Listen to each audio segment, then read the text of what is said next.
Sabi ko lang, there's like less amounts of invades that are happening recently in this matchup.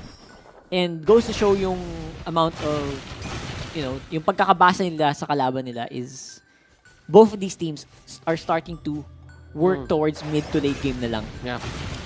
Wala nang masyadong greedy for the early game. Alam mo yun, kumbaga, ano kasi, yung setup din kasi na NXP Solid dito, they can't really go in for game number 3 dun sa may area na yon for the blue buff. So right now, nahuli nila si Eson and this might be the first blood of the game. Tignan natin, MB is actually there. Flicker and catches Eson. Aqua as well. Pero tignan natin dito kung paano aalis si MB. The ultimate coming out from Aqua talagang pinofocus yun na pinofocus si MB. One more hit. That could be it. Full clip dito with the execute cleanup crew. Pumasok na lang siya. Nabunggo siya ni Yawi dito. Tempest of Blades. It's there.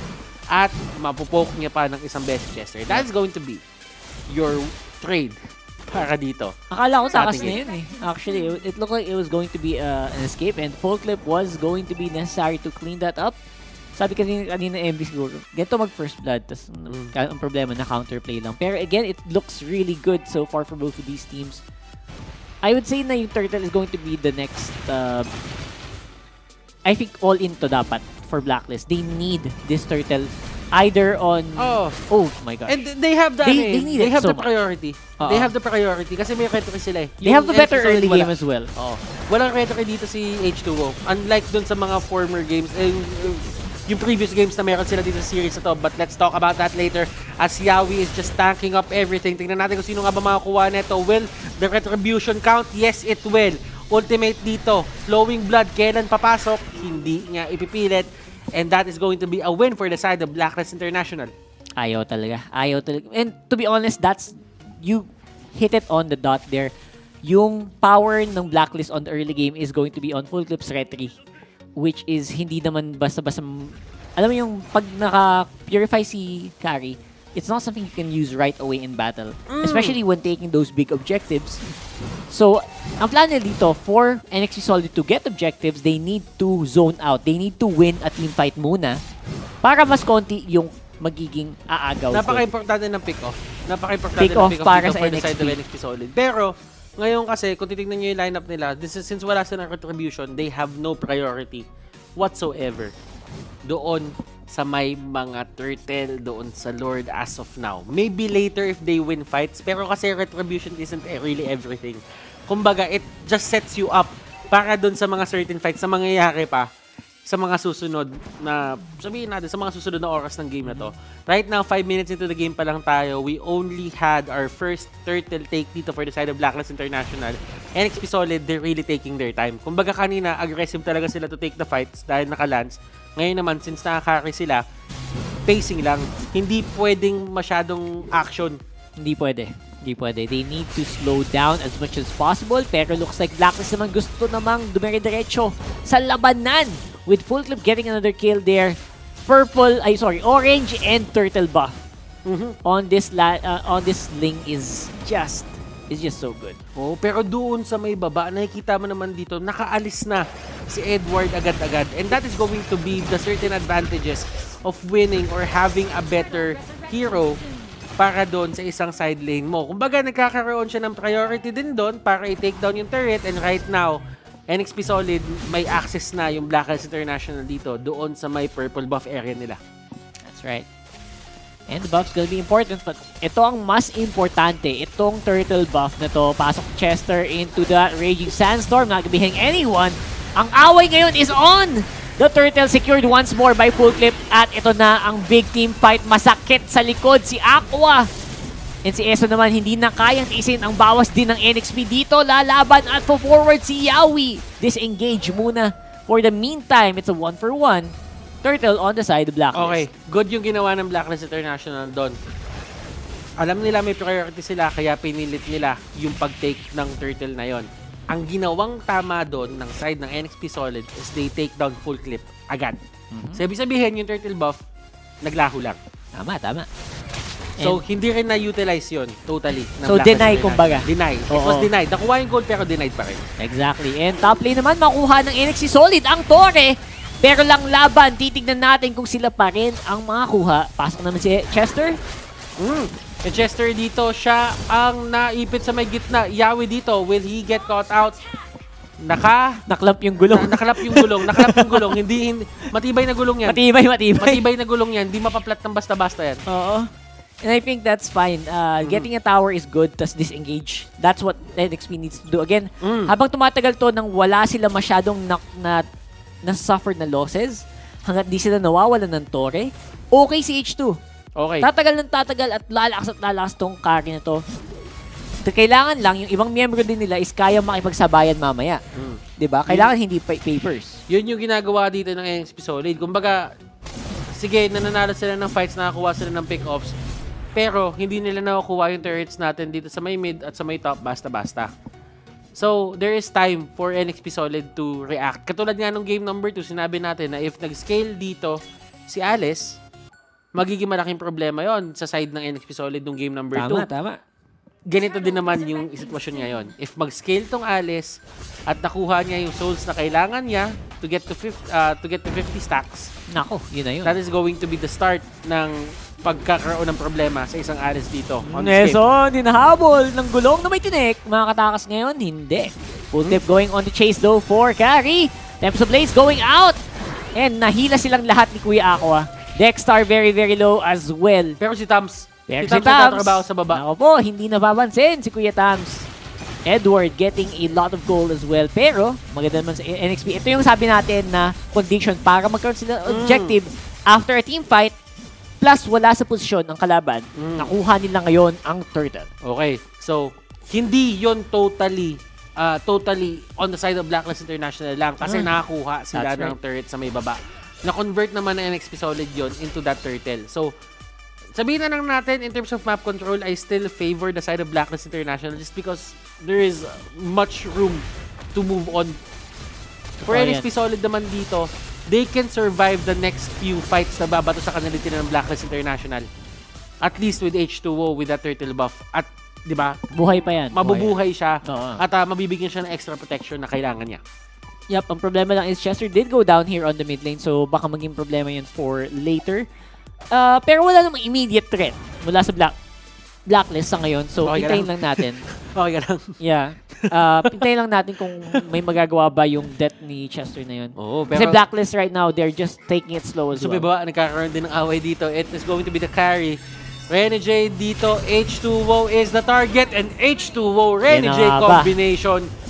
Pinapakita na nila yung pangil nila dito. Yan, nagsosolo pa si Full Clip. That is not ideal considering Edward was down already. Actually, hindi naman nagsulo si Full Clip. Nandun si Edward. Pero kasi at least nakahanap ng paraan dito para sagutan ni H2O yung Tams. Hindi siya kumbaga hindi siya yung tipong threat na threat talaga. May way para ma-shred, no? That's right. And speaking of shred, ito na yung bawa sa gitna ng labanan na gagawa ng Alice ni MB. Totoong-totoo na. And Aqua, hirap ding mag-survive dun.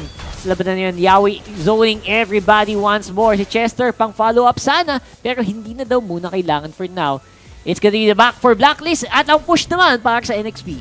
Tumi-team fight na dito yung NXP Solid. Kung ano na sila.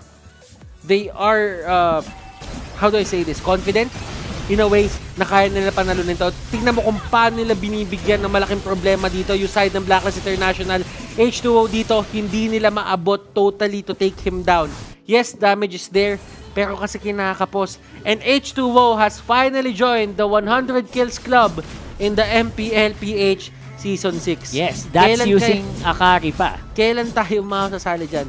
Pag sa MPL nga, hindi tayo kasali sa eSports. Nakapaglaro na, oo. Someday. Wait for it. Wait for it, my friends.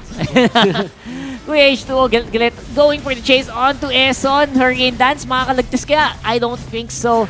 And he will go down to the power of H2O. Oy! Dadagdag pa! Nagkaroon pa ng shield? That is the passive ng isang Akai, by the way. Kapag siya ay gumamit ng skill, nagkakaroon siya ng armor. Kala ko makakatakas na din eh. I thought so too. Pero masyado talaga mabilis ang chasing capability dito. H2O making the carry work. We haven't seen this hero for a long time. And right now, namamayagpag dito sa series na to. Game number 3. Yep, it's going to be that carry. Nagbubunyi ang mga marksman natin. Finally, may representative na daw sila aside from Isan Shin kasi sawang-sawan daw sila kay Isan Shin eh. So, ito naman, si Kari naman ang papakitang gilas ngayon and looking like they are ready for a possible win. And tingin ko, I think they're on a good way. They're on a good way to getting this. As long as they can protect this Lord, madami silang bawas. Madami silang damage na magagawa sa Blacklist International base. Yung ano din kasi, yung dating din talaga kasi ng NXP Solid dito, hindi sila mabuli ni Edward eh.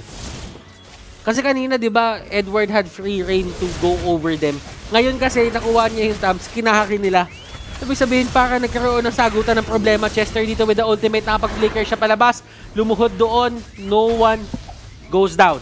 The 1v1 sa baba nagaganap, Tams versus Chou.